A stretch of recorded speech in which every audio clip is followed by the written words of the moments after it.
Only football can make you feel like this.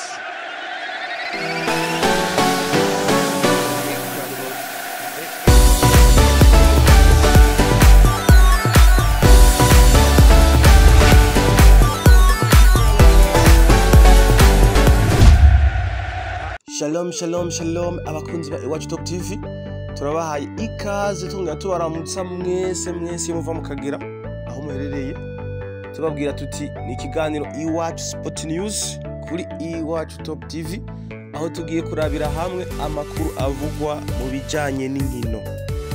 Yes, turi ku munsi wa mbere igenekerezo rya 20 kwezi n'Nyakanga umwaka wa 2021 mukanya ingingo nkuru zigize kino kiganiro. Nkuko bisanzwe turahera ngaha iwacu mu Burundi aho Championnat Premier League yasubiye gutangura, yasubiye kugaruka. Turaza kurabira hamwe inkino zabaye muri rusangi. Turahava turaja kuraba ku nkino zabaye ku migwi ibiri ariyo Bumamuru yaserukiye Uburundi muri CAF Confederations Cup hamwe na Messager Dongozi yaserukiye Uburundi mu nkino za CAF Champions League aho imigwi yose yashoboye kutitwara neza irasezererwa muri izo nkino. Turaja kuhava turabire hamwe inkino zabaye ku mugabane wa Afrika aho ama equipe menshi cyane yariko aresurana aho ni muri CAF Confederations Cup hamwe no muri Ligue des Champions ya Afrika. Turahava kandi twambuke canke tujabuke ibahari ya Mediterane aho tubashikana ku mugabane wa Buraya aho tujya kurabira hamwe inkino zabaye mu mpera z'indwi aho amashampiyona akomakomeye yari yagarutse besurana. Vyose turaja kubiraba muri kino kiganiro. Nongera ndabaha ikaze kuri Iwacu Top TV, ukaba utarakora subscribe uyikore kugira ngo dushize ko inkuru uzohore uba uwa mbere mu kuyironka. Reka rero ndamutse abasportif mwese muri rusangi, ndamutse abafana bama equipe. Reka mere ko bafana ba Barcelona ndamubona ni Madudu kabisa, nivuga nti niwirambire.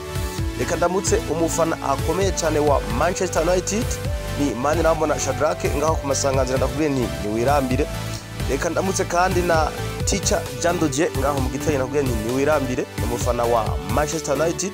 Reka ndamutse cyane abafana ba Real de Madrid harimo Claude Carlos ndakubwire nti aho uri hose niwirambire, ndakwifuriza n'intsinzi aho Real de Madrid yaraye ibikoze aho yashoboye kugombora ibitsindo byo bita comeback aho gushika ku minota wa 86 cyari igisindo kimwe ku busa, ariko bikaza kurangira Real de Madrid itsinze ibitsindo 2-1. Reka ndamuramutse cyane umufana wa Chelsea bamwita Gad hariya ibubanza muri campus imusigati ndabwiye nti niwirambire, Chelsea yawe yarabikoze. Reka ndamuramutse coach Arusha nawe nti niwirambire.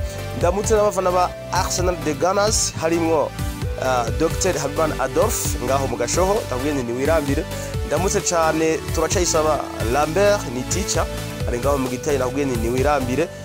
Mwese ndabaha ikaze iyo muva mu Kagera aho muri kumwe na Jean Paul Dunia kuri micro.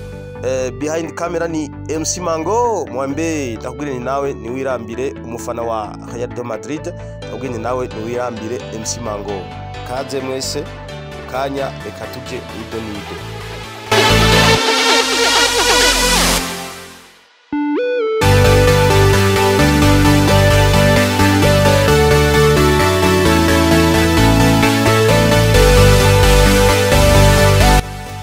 Yes nkuko nabibabwiye, reka duhere ngaha iwacu mu Burundi aho inkino zatangiye ku munsi wa gatanu.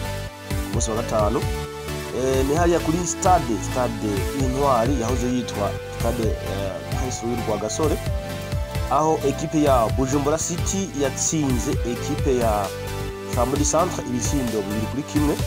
Ego hari ku munsi wa gatanu. Royal do Muramvya hariya kuri stade Ingoma itsinda Vitalo igisindo kimwe ku busa ku munsi wa gatanu. Tubitse ko Royal ari Muramvya ariko ubu ikaba yakirira kuri stade Ingoma y'Igitega bivanye nuko ikibuga ca stade Royal bariko baragisubiramo neza. Ku munsi wa gatandatu Kayanza United na Top Junior izi zose zahuriye ku kibuga hariya ku kibuga Gatwaro. Kayanza United yo mu Kayanza na Top Junior zo mu Kayanza, ni kuvuga ni derby yo mu mujyi wa Kayanza, bagize ibitsindo 3 ku bindi hari ku munsi wa gatandatu. Ku munsi nyine wa gatandatu hariya kuri stade Intwari mu gisagara ca Bujumbura, Burundi Sport Dynamique itsinda Atletico Ni Oil ibitsindo 3 kuri kimwe, ibitsindo 3 kuri kimwe. Ku munsi w'Imana Rukinzo na Flambeau de l'Est ni hariya mu gisagara ca Bujumbura kuri stade Intwari. Rukinzo itsindwa na Flambeau de l'Est yo mu Ruyigi ibitsindo 2 kuri kimwe. Aigle Noir hariya ku kibuga ca Aigle Noir itsinda Musongati y'Igitega ibitsindo 2 kuri kimwe. Championnat izoca ibandanya ku munsi wa kane igenekerezo rya 2023 aho Messager Dongozi izokwakira Le Croco ni hariya ku kibuga citiriwe Urukundo hariya mu gisagara ca Ngozi, nako hariya ibuye muri commune Mumba.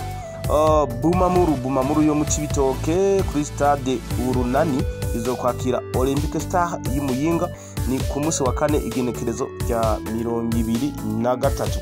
Reka ndababwira uko imigwi isumbasumbanya mu kanya. Yes gushika ubu ku munsi wa kane w'inkino equipe ya Burundi Sport Dynamique iri ku mwanya wa mbere y'amanota 9 ikaba ifise n'ibisindo 3 vy'umutahe. Ku mwanya wa kabiri ni Aigle Noir ifise amanota 7 ikaba ifise umutahe w'ibisindo 2 ni match imwe itarakina. Ku mwanya wa gatatu ni Bumamuru yo mu Cibitoke ifise amanota 7 n'umutahe w'ibisindo 2 ikaba ifise ni match imwe itarakina. Ku mwanya wa kane ni Vitalo FC ifise nanyene amanota 7 n'umutahe w'ibisindo 1. Ku mwanya wa gatanu ni Atletico Ni Oil ifise amanota 7 iziganya ibisindo ubusa. Ku mwanya wa gatandatu ni Flambeau du Centre iziganya ibisindo amanota 6 n'ibisindo 2 ivy'umutahe.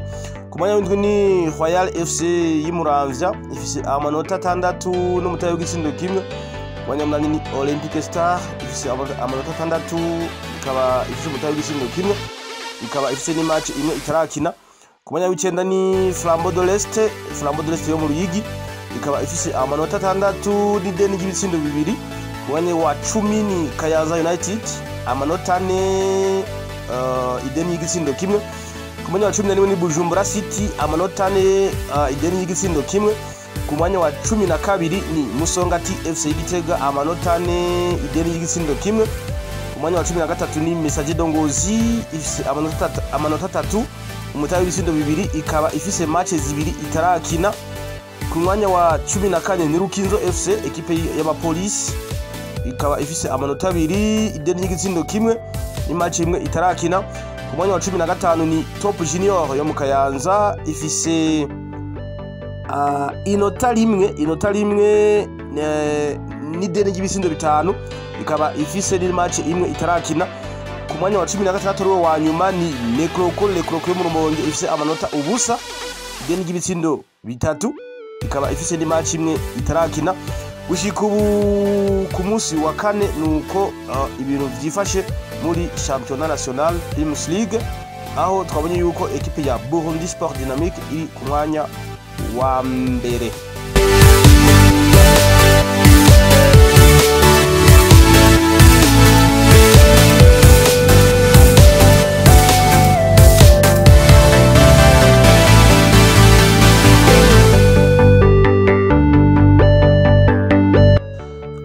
Reka tuve muri Championnat National Primus League tuje turabira hamwe imigwi ibiri ariyo Messager Dongozi yaserukiye Burundi muri CAF Champions League na Bumamuru yaserukiye Burundi muri CAF Confederations Cup.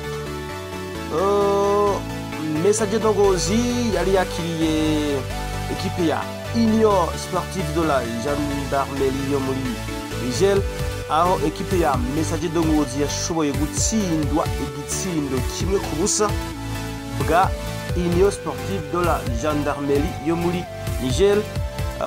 Kini twamenyesha nuko ngaha iwacu mu Burundi atakibuga na kimwe cyemewe na FIFA aho Messager de Ngozi yakiriye hariya mu mujyi wa Dar es Salaam ku kibuga ca William Benjamin Mkapa.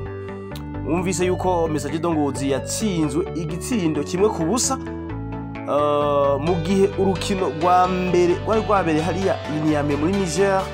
Union Sportive de la Gendarmerie na Messager de Ngozi bari baganije igitsindo kimwe ku kindi, gutyo Messager iba irasezeye amahiganwa, izinga ibirago igaruka Ingozi ikubiswe igitsindo kimwe ku busa na Union Sportive de la Gendarmerie.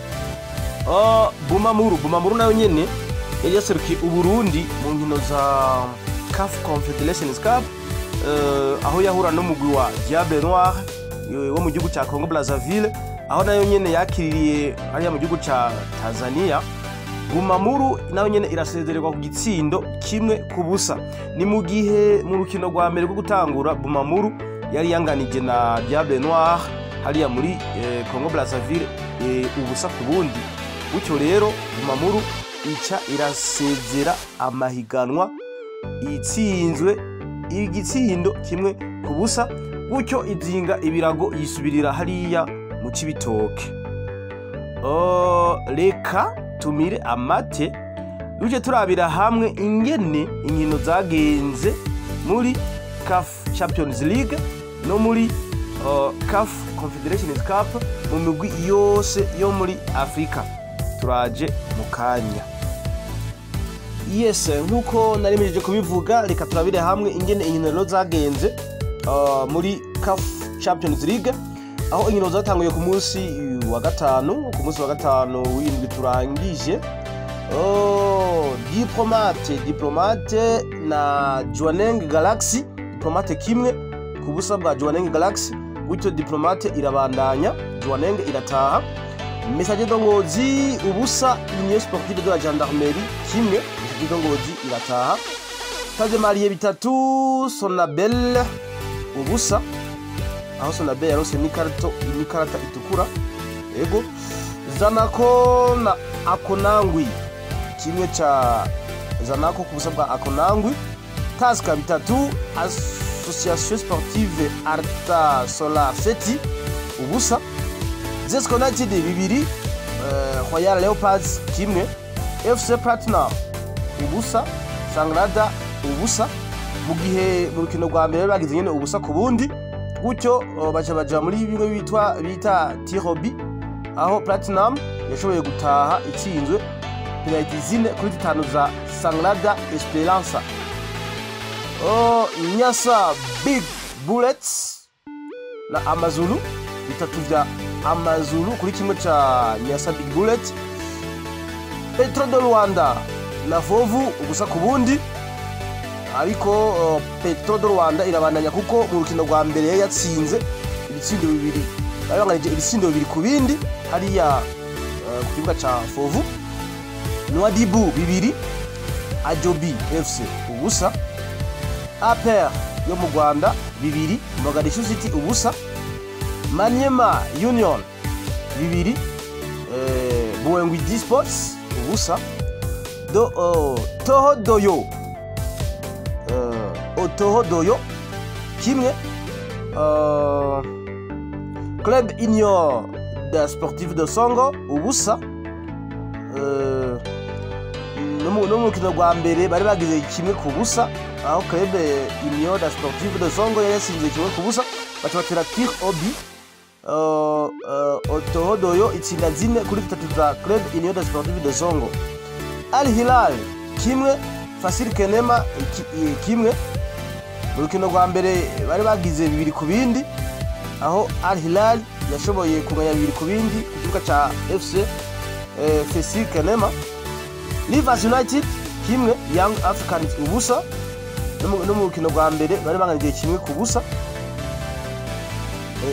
Nako Rivers United kimwe, Young Africans ubusa. No mu rukino rwa mbere Rivers United yari yatsinze kimwe ku busa Yanga. Hearts of Oak Sports bibiri ubusa bwa Club Kamsal. Asco bibiri, LPLC Uwars ubusa. Al Ittihad Tripoli bibiri Kemkem ubusa. El Merreikh kimwe Express ubusa. Aseke kimwe Tengof ubusa. ES Tif bitatu ubusa bwa Fortune. CL Belouizdad bibiri Aqua United FC ubusa. Aho ni muri CAF Champions League. Reka tuce turabira hamwe no muri CAF Confederations Cup uko inkino zagenze. Nabo nyene batanguye ku munsi wa gatanu aho ekipe ya Chakuma Mazivadila FC yasize ibisine bitatu ku busa bwa Fotulo. Al Ahly Melo bibiri Atrabara FC ubusa. AS Kigali ibisine bitandatu ku busa bwa Olympique, aho AS Kigali yarose n'ikarata itukura ariko ishobora gutsinda ibitsindo bitandatu ku busa bwa Olympique. Jeshala United bibiri ku busa bwa FC Dikil. Young Buffaloes ubusa. Red Arrows ubusa. Horsedi FC ubusa. Azam FC kimwe. Bifedo Borgu ubusa. Farlaba ubusa. Olapa United ubusa. Manga Sport ubusa. Baca batera Tirobi zitatu za Olapa United kuri zibiri za Manga Sport. Ni mu gihe burukino rwa mbere naho yabanganije ubusa ku bundi. Diable Noir kimwe Bumamuru ubusa. AS Police kimwe Ben Guerdan ubusa. Ku munsi wa gatandatu ku munsi w'Imana Ethiopian Kofa kimwe. Uganda Revenue Authority bibiri. Kabwe Warriors kimwe. CFFA bibiri. Inter Club de Rwanda bitatu ubusa bwa Mafunzo FC. San Pedro kimwe kuri bibiri bya Yenenga. MC Brewers ubusa. Binga bibiri. Concorde bine ubusa bwa Kala. Al Ahly Tripoli bine. Ohai Awadi ubusa. Akaba ari uko byari byifashe muri CAF Confederations Cup no muri CAF Champions League mu nkino zo muri Afrika. Reka tudatevye cyo twambuka iba hariya Mediterane tubageze hariya mu gihugu ku mugabane wa Buraya aho tugiye kurabira hamwe inkino zabaye mu mashampiyona akomakomeye. Tonga tubasaba yuko mubandanya mudukurikirana kuri Iwacu Top TV. Mukanya turaje reka tumira mate.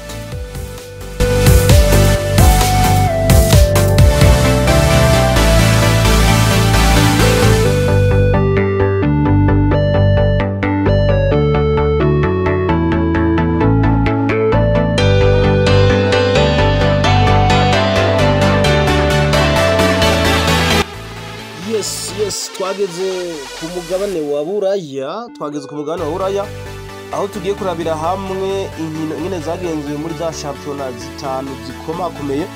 Reka duhere mu higanwa ry'Ubufaransa Ligue 1 aho ryatanguye ku munsi wa gatanu.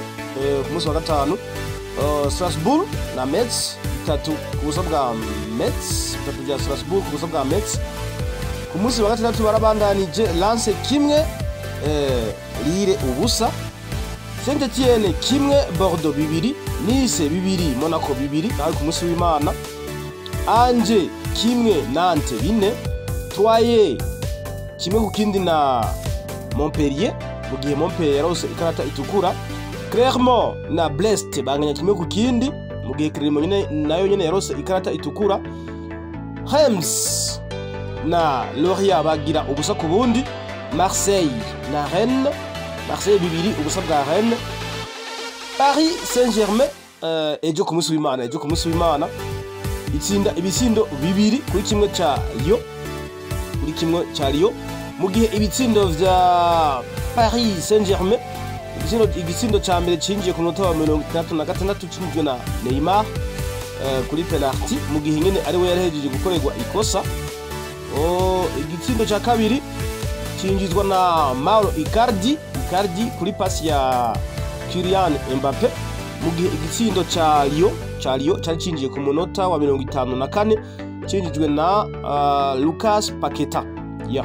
Nuko vyari vyifashe ku ruhande rwa Paris Saint-Germain abakinyi bari batanguye okay, reka turabira hamwe abakinyi bari batanguye ku ruhande rwa Paris Saint-Germain, aho ya trio yabo Mbamene yari yatanguye yose, ni kuvuga Mbappe, Messi, Neymar bose bari batanguye.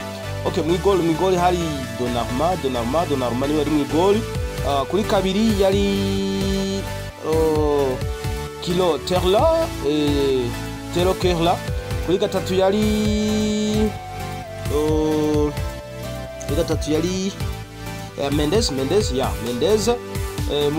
defa centrale yari Marquinhos afatikanije na Kipembe. Abakasere yari Idris Gana Gueye afatikanije na Anda Helela. Uruhande rw'ibubafu hacako Angel Di Maria.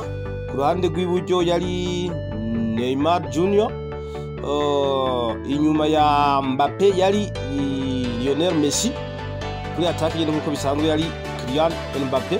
Aho Messi yagiye gusohoka mu kibuga arababara cyane ko bamusohoye. Sinzi gituma ngira yarafite ishaka ryo gukina. Reka turabire hamwe rero ko imigwi irutarutanya ku munsi wa gatandatu ni 6e journée muri Ligue 1. Equipe ya Paris Saint-Germain akosa na rimwe irakora 18 kuri 18. Marseille ku mwanya wa kabiri amanota 13, Lens ku mwanya wa gatatu amanota 12, Angers ku mwanya wa kane amanota 11.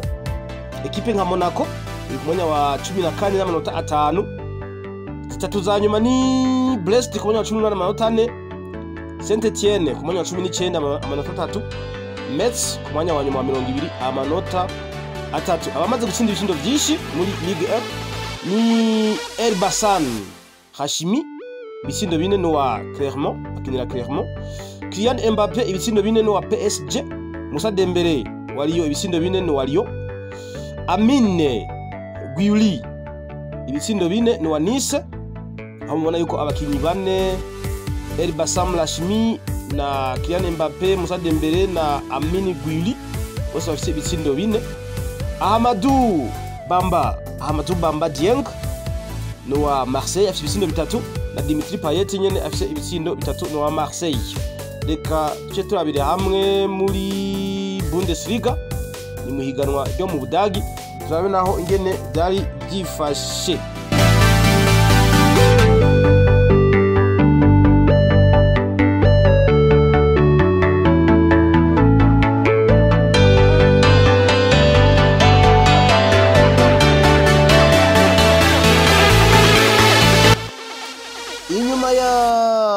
Ligue 1 mu Faransa, reka tuje muri German Bundesliga turabe naho nyine uko inkino zari zifashije muri iheze, aho nabo nyine batanga ku munsi wa gatanu. Ni equipe ya Hertha Berlin yatsinze Greuther Fürth ibitsindo 2-1 ari ku munsi wa gatanu.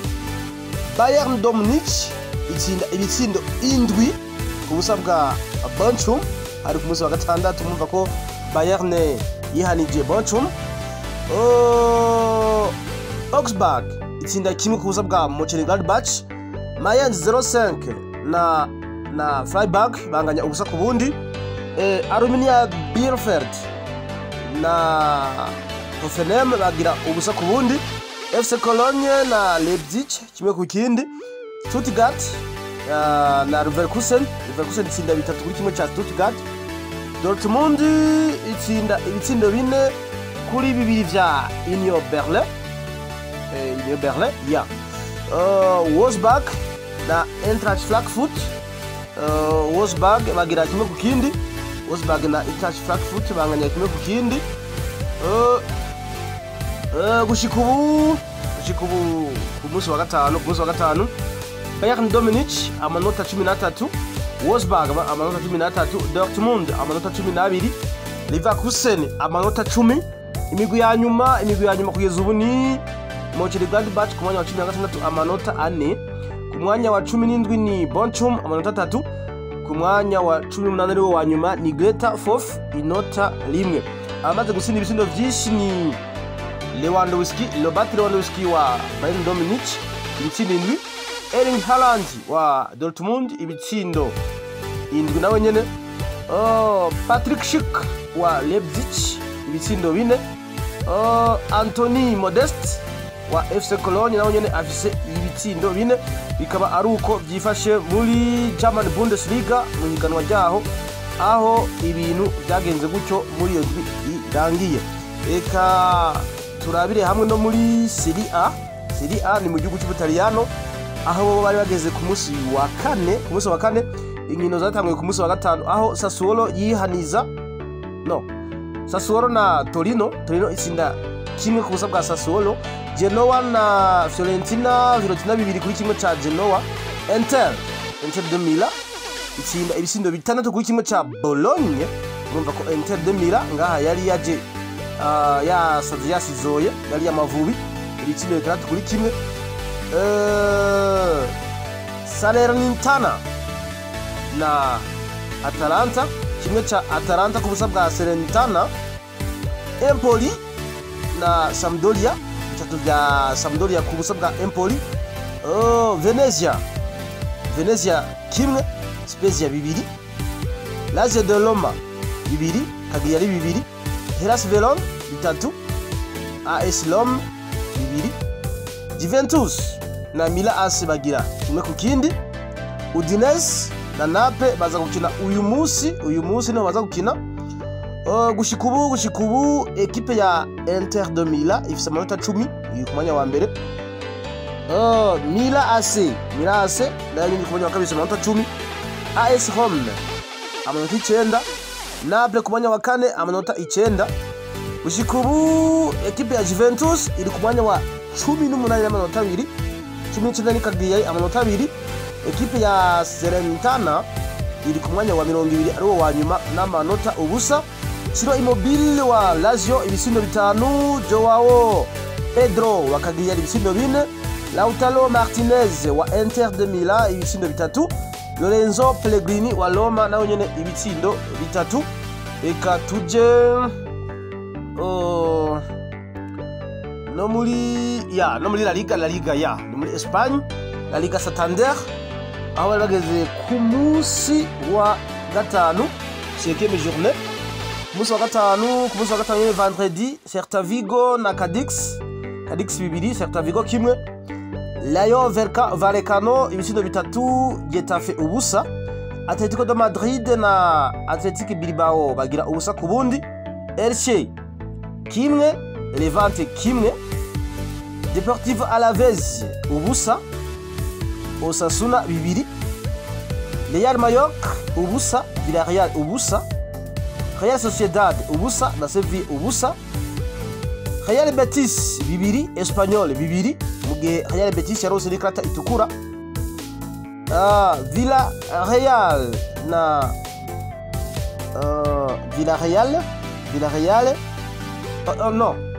Valence na Real de Madrid banganya Valence igisindo kimwe, Real 2, Real 2, mugihe ibisindo vya Real vyinjijwe na Vinicius Junior. Ikindi cya kabiri cyinjizwa na Karim Benzema uri assist ya Vinicius Junior. Ekipe ya Barcelona na Granada baza gukina uyu munsi igihe cy'isaha 3 z'ijoro, akaba ariho Barca iza gukina. Gushikubu ku munsi wa gatanu, ekipe ya Real de Madrid amanota 13, Atletico Madrid ku mwanya wa kabiri amanota 11, Valence ku mwanya wa gatatu amanota 10, Real Sociedad amanota 10 ku mwanya wa kane. Ekipe ya Barcelona iri ku mwanya wa 10 n'amanota 7, ikaba itarakina urukino rwayo rumwe. Ku mwanya wa 18 ni ekipe ya Celta Vigo inota 1, ku mwanya wa 19 ni Getafe amanota ubusa, ku mwanya wa 20 ni Deportivo Alaves n'amanota ubusa nayo nyene. Gushikubu amaze gutsinda ibitsindo vyinshi ni Karim Mustafa Benzema ibisindo 6 wa Real de Madrid, Vinicius Junior ibisindo 5 nawe nyene wa Real de Madrid, Mikel Oyarzabal wa Real Sociedad ibisindo 3. Eric Ramela ni wa Sevilla nawe nyene afise ibisindo 3, bakaba ari uko barusharushanywa aho Karim Benzema yamaze kubanikira n'ibisindo byiwe 6, aho rigwa na Vinicius Junior wa Real Madrid nawe nyene ibisindo 5. Reka tumira amatega torche turabira hamwe ingene vyagenze muri English Premier League ihiganwa beshi mukunda aho nabo nyene batangwe ku munsi wa 5. Turabe uko byari byifashe. Reka tumire amate tugaruka mu kanya. Yes, nkuko naremeje kubibabwira twageze muri English Premier League ihiganwa beshi mukunda aho nabo nyene bari bageze ku munsi wa 5 5e journée. Yes, 5e journée. Inkino zatangwe ku munsi wa 5 Newcastle na Leeds United bagira kimwe ku kindi. Ku munsi wa 6 Wolves na Brentford itsinda 2 ku busa bwa Wolves. Iyi equipe ya Brentford muyitondere aho imaze gutsinda ama equipe menshi harimo na Arsenal aho yashoboye kwirahira Wolves ibisino 2 ku busa yanarose n'ikarata itukura. Norwich City na Watford bitatu bya Watford kuri kimwe cha Norwich City. Burnley na Arsenal itsinda kimwe ku busa bwa Burnley. Igitego cha Arsenal kinjwe na Odegaard kuri kufa. Manchester City na Southampton City inganya ubusa ku bundi na Southampton. Liverpool itsinda Crystal Palace ibisigo 3 ku busa. Aston Villa 3 Everton ubusa. Ku munsi w'Imana ejo Brighton itsinda 2 kuri kimwe cha Leicester City. West Ham na Manchester United. West Ham kimwe kuri 2 bya Manchester United aho igisiro cha mbere cinjwe na Cristiano Ronaldo. Icyaka cinjizwa na Jesse Lingard ku munota wa 90 ku munota w'inyongera. Igitwa babwira nuko mukeba w'ibihe byose wa Cristiano Ronaldo ni Lionel Andreas Messi atagisinda atsinda gushika ubu, aho atagisinda atsinda mu gihe Cristiano Ronaldo wewe amaze gutsinda ibitsindo vyiwe 3 muri English Premier League. Uko rero imigwi irusharushanywa ni Chelsea ku mwanya wa mbere amanota 13, Liverpool ku mwanya wa kabiri amanota 13, Man U ku mwanya wa gatatu amanota 13 nayo nyene. Urumva ko zinganya zitandukana ku bitsindo zigiye zizigamye. Brighton ku mwanya wa 4 amanota 12, Manchester City ku mwanya wa 5 amanota 10, Everton ku mwanya wa 6 amanota 10, Tottenham ku mwanya w'indwi amanota 9, ikipe ya Arsenal ku mwanya wa 13 amanota 6. Zitatu za nyuma ni Newcastle ku mwanya wa 18 amanota 2, 19 ni Burnley inota 1, Norwich City ku mwanya wa 20 n'amanota ubusa gushika ubu. Ingene basomanye ibisindo ni Michael Antonio wa West Ham ibisindo 4, Mohamed Salah wa Liverpool ibisindo 4, Bruno Fernandes wa Man U ibisindo 4, Cristiano Ronaldo ibisindo 3 hamwe na Romelu Lukaku nyene nawo nyene afise ibisindo 3. Yes, reka ndabashimire mwe mwese mwariko munadukurikirana kuri Iwacu Top TV mu kiganiro Iwacu Sport News. Nkaba ndabakengurukiye, nkaba no kongera kubararikira ko tuzosubira kubashikiriza ikiganiro cy'ino nk'ikinyene ku munsi wa 5 aho tuzoba turi live mu majwi n'amashusho kuri YouTube channel ya Iwacu Top TV na Facebook page ya Iwacu Top TV. Nkaba ndabashimiye mwese muva mu Kagera, aba sportif muri rusangi, abashimiye aba coach, aba arbitre, abakinyi mwese nkaba ndabashimiye cyane, nkaba ndabakengurukiye. Ndababwira ko iyi yari Iwacu Top TV. Ukaba utarakora subscribe ugende ngaho munsi urabe ahari agakenge ufyondeko kugira ngo uzohore uba uwa mbere mu kuronka ibiganiro byacu tukibikora ubwa mbere. Aba mpamagarira n'abashaka kumenyekanisha ibikorwa byabo ko imiryango yuguruye kuri Iwacu Top TV, aho ibiciro ari ya nawe tukaba tubakengurukiye. ukaba mwari kumwe na Jean Paul Dunia kuri micro, behind the camera yari MC Mango, nkaba ndabakirukiye mwese mugiraho mubahwe naho gutaha. Hasta la vista.